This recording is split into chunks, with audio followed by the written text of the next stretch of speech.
Data 27 shkurt. Eksodi, kapitulli 10. Pastaj Zoti i tha Mojsiut: Shko te Faraoni, sepse e kam ngurtësuar zemrën e tij dhe zemrën e shërbëtorëve të tij, me qëllim që unë të mund të tregoj këto shenjat e mia në mes tyre, dhe me qëllim që ti të mundësh të tregosh bijve të tu dhe bijve të tu gjërat e mëdha që kam bërë, duke vënë në lojë egjiptasit dhe shenjat e mia që kam bërë midis tyre, që të dini se unë jam Zoti. Mojsiu dhe Aroni shkuan te Faraoni dhe i thanë: Kështu thot Zoti, Perëndia i hebrejve: Deri kur do të refuzosh të ulësh kokën para meje? Lëre popullin tim të shkojë që të mund të më shërbej. Sepse po refuzove ta lësh popullin tim të shkojë, që nesër do të sjell karkaleca në territorin tënd, dhe ato do të mbulojnë faqen e dheut, kështu që asnjëri nuk do të mund ta shoh tokën. Dhe ato do të përpinë edhe atë që ka mbetur, atë që ju ka lënë breshëri, dhe do të përpinë çdo pemë që rritet për ju në fusha. Dhe do t'i mbushin shtëpitë tuaja, shtëpitë e tërë shërbëtorëve të tu dhe shtëpitë e tërë egjiptasve. Diçka që as etërit e tu, as etërit e etërve të tu nuk e kanë parë kurrë, nga dita që qen mbi dhe deri në këtë ditë.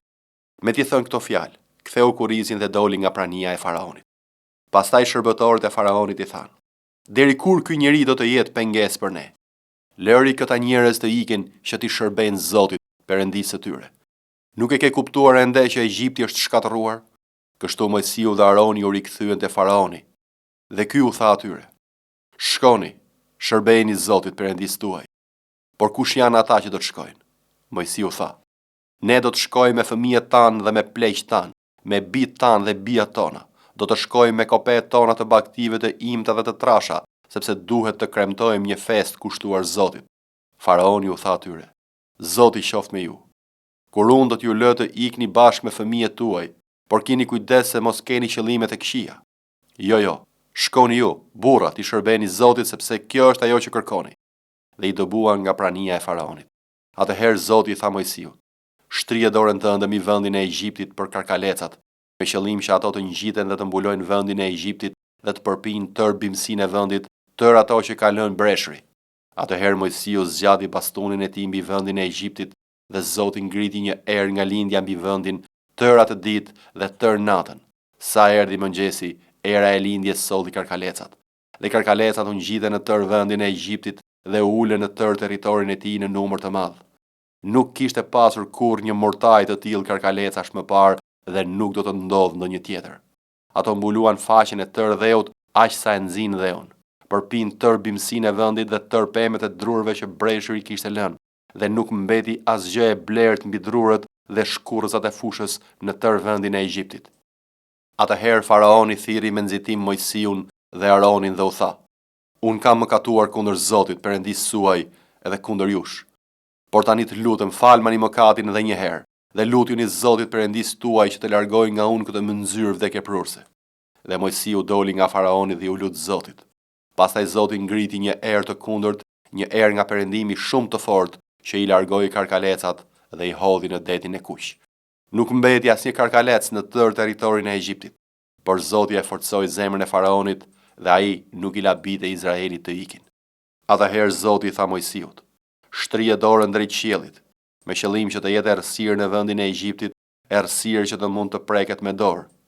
Dhe Mojsiu e shtriu dorën e tij drejt qiellit dhe u bë errësirë e madhe në tërë vendin e Egjiptit për 3 ditë. Njëri nuk shikonte tjetrin dhe asnjëri nuk lëvizi nga vendi ku ndodhej për 3 ditë, por për të gjithë bijtë e Izraelit kishte dritë në banesat e tyre. Atëherë Faraoni thirri Mojsiun dhe i tha: Shkoni, shërbejini Zotit, le të mbeten vetëm kopet tuaja me bagtitë ime dhe të trash, edhe fëmijët tuaj mund të vinë me ju. Mojsiu tha: Ti duhet të na lejosh gjithashtu të marrim dhe disa fli dhe holokauste që t'i ofrojmë Zotit, Perëndisë tonë. Edhe bagtia jonë do të vijë me ne. Nuk do të lëm këtu as edhe një thua të saj, sepse do të marrim disa krerë për t'i shërbyer Zotit, Perëndisë tonë, dhe nuk e dim me se do t'i shërbejmë Zotit derisa të arrijmë atje poshtë. Por Zoti e forcoi zemrën e Faraonit dhe ai nuk deshi t'i lindte të shkonin. Atëherë Faraoni i tha Mojsiut: Qërohu nga unë, ruhu se më del përpara, sepse ditën që do të më dalësh përpara, do të vdesësh. Mojsiu u përgjigj: Mirë the, unë nuk do të dal më përpara. Luka, kapitulli 13. Pikërisht në atë kohë ishin aty disa që i treguan për Galileasit, gjakun e të cilëve Pilati e kishte përzier me flimet e tyre. Dhe Jezusi duke u përgjigjur u tha: A mendoni ju se ata Galileas ishin më mëkatar se gjithë Galileasit e tjerë sepse vuajtën të tilla gjëra? Unë po ju them jo. Por nëse ju nuk pendoheni do të humbisni të gjithë me të njëjtën mënyrë. Ose a mendoni ju që ata të 18 mbi të cilët ra kulla në Siloe dhe i vrau ishin më fajtorë se gjithë banorët e Jeruzalemit? Unë po ju them jo. Por nëse ju nuk pendoheni do të humbisni të gjithë me të njëjtën mënyrë. Atëhera i thoshte këtë shëmbëltyr. Një njeri kishte një fik të mbjell në vreshtin e tij. Ai erdhi dhe kërkoi frut, por nuk gjeti. Atëherë i tha vreshtarit: Ja, 3 vjet që unë vi e kërkoj fryt në këtë fik dhe s'po gjej. Preje, pse të zër kot tokën? Por ai u përgjigj dhe i tha: Zot, lër edhe këtë vit, derisa të lëroj rreth ti dhe t'i hedh pleh dhe po dha fryt mirë, përndryshe pastaj do ta presësh. Një ditë shabati Jezusi po jepte mësim në një nga sinagogat. Dhe ja ishte një grua e cila prej 18 vjetësh kishte një frymë lëngate dhe ajo ishte e kërrusur dhe në asnjë mënyrë nuk drejtohej dot. Dhe kur Jezusi e pa e thiri pranë vetes dhe i tha: O grua, ti je liruar nga lëngata jote. Dhe i vuri duart mbi të dhe ajo drejtua menjëherë dhe përlëvdonte Perëndin. Por kryetari i sinagogës i indinjuar sepse Jezusi kishte shëruar ditën e shabatit, i tha turmës: 6 janë ditët kur duhet punohet. Ejani pra të shëroheni në ato ditë dhe jo ditën e shabatit. Atëherë Zoti u përgjigj dhe tha: Hipokrit, a nuk e zgjidh se cili nga ju në shabat nga grazhdi kaun e vet ose gomarin dhe e çon për të pirë? A nuk duhej pra të zgjidhej nga këto pranë nga ditën e shabatit kjo që është bia e Abrahamit dhe që Satani e mbajti lidhur, ja, 18 vjet? Dhe kur ai thoshte këto, të gjithë kundërshtarët e tij mbeten të turpëruar dhe mbar turma gëzohej për të gjitha veprat madhështore që ai kishte bërë. Por ai tha: Kujt i përngjan mbretëria e Perëndis? Dhe me se ta kërhasoj, i ngjan kokrës së sinapit që një njeri e mori dhe e hodhi në kopshtin e vet, dhe u rrit dhe u bë një pemë e madhe dhe zogjtë e qiellit bën fole në degët e saj. Pastaj tha përsëri: Me se ta kërhasoj mbretërinë e Perëndis? Ajo i ngjan majas që një grua e merr dhe e përzien me 3 masa mielli derisa të mbruhet e gjitha. Dhe ai kalonte nëpër qytete dhe fshatra duke mësuar dhe kështu po i afrohej Jeruzalemit. Dhe njëri i tha: Zot, a janë pak ata që shpëtohen? Ai u tha atyre: Luftoni të hyni nëpër derën e ngushtë, sepse unë po ju them se shumë do të kërkojnë të hyjnë dhe nuk do të munden. Kur i Zoti i shtëpisë të jetë ngritur dhe të ketë mbyllur derën dhe ju të filloni të qëndroni jashtë dhe të trokitni në derë duke thënë: Zot, Zot, na hap, dhe duke u përgjigjur t'ju thotë: Nuk e di nga jeni. Atëherë do të filloni të thoni: Po ne hëngrëm dhe pim përpara teje, dhe ti dhe mësim do rrugët tona. Dhe ai do të thotë: Unë po ju them se nuk e di nga jeni, largohuni nga unë të gjithë ju që bëni paudhësi. Atje do të jetë qari dhe kërcëllim dhëmbësh, kur të shihni Abrahamin, Isakun, Jakobin dhe të gjithë profetët në mbretërinë e Perëndis, ndërsa ju do të bëheni përjashta. Dhe do të vinë nga lindja e nga perëndimi, nga veriu dhe nga jugu, dhe do të ulen në tryez në mbretërinë e Perëndis. Dhe ja, janë të fundit që do të jenë të parët dhe janë të parët që do të jenë të fundit. Por në atë ditë disa farisej erdhën dhe i thanë: Dil dhe largohu prej këtej, sepse Herodi do që të vrasë. Dhe ai u përgjigj atyre: Shkoni dhe i thoni asaj dhelpre: Ja, sot dhe nesër po të bëj demon dhe po kryej shërime, dhe të tretën ditë do të përfundohem.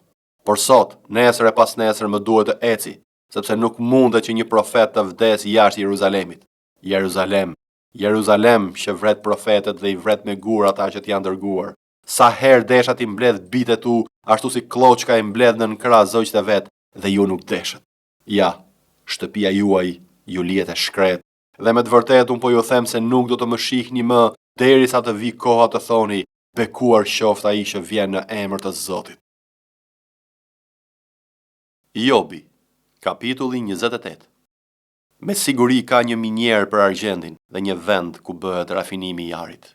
Hekuri nxirret nga toka dhe guri shkrir jep bakrin.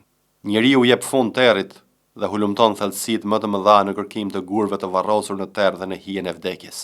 Ai qel një pus larg vendbanimit, në vendet harruara nga kombësorët, janë pezull dhe lëkunden larg njerëzve.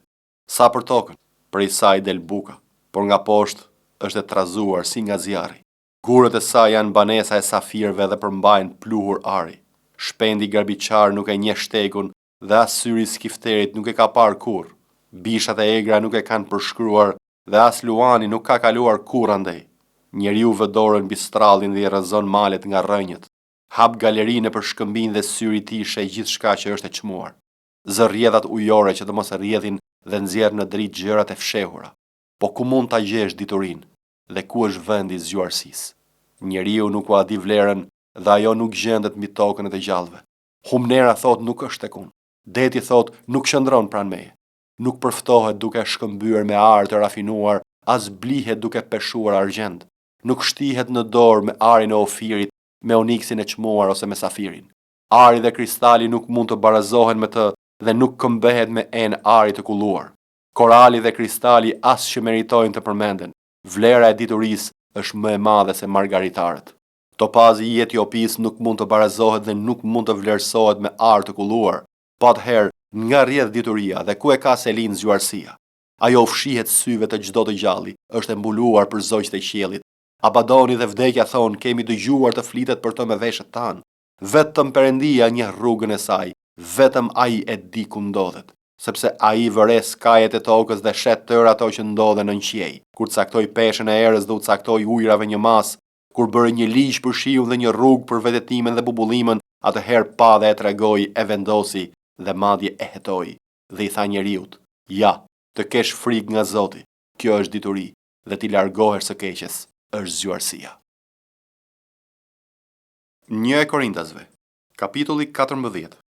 Kapuni pas dashurisë dhe kërkoni me zel të zjarrt dhuntit frymërore, por sidomos që të mund të profetizoni, sepse ai që flet në gjuhë tjetër nuk u flet njerëzve, por Perëndis, sepse askush nuk e kupton, por në frym flet mistere. Kurse ai që profetizon u flet njerëzve për ndërtim, për nxitje e për dëllim. Ai që flet një gjuhë tjetër ndërton veten e tij, por ai që profetizon ndërton kishën. Por do të doja që të gjithë ju të flisnit gjuhë, por më tepër të profetizonit, sepse ai që profetizon është më i madh se sa ai që flet gjuhë, veç se në interpretoft që të marrë ndërtim kisha. Dhe tani o vëllezër, po të vija e t'ju flisja në gjuhë, çdo bi do të kishit.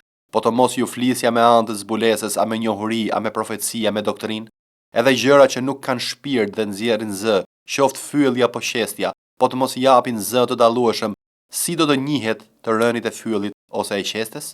Sepse po të jap boria një zë të panjohur, kush do të përgatitej për betejë? Kështu edhe ju, në qoftë se përmes gjuhës nuk flisni fjalë të kuptueshme, si do të kuptohet çfarë u tha? Sepse do të flisnit në erë. Ka kush e di se sa lloje zërash në botë dhe asnjë prej tyre nuk është pa kuptim. Pra në qoftë se unë nuk e marr vesh kuptimin e zërit, do të jem si një i huaj për atë që flet, dhe ai që flet do të jetë një i huaj për mua. Kështu edhe ju, mbasi doni fort të keni dhunti frymërore, kërkoni që t'i keni të bollshme për ndërtimin e kishës. Prandaj ai që flet një gjuhë tjetër, le të lutet që të mund ta interpretojë, sepse në qoftë se unë lutem në një gjuhë tjetër, fryma ime lutet, por mendja ime është e pafrytshme. Ç'duhet pra? Do të lutem me frymën, por do ta bëj edhe me mendjen. Do të këndoj me frymën, por do të këndoj edhe me mendjen.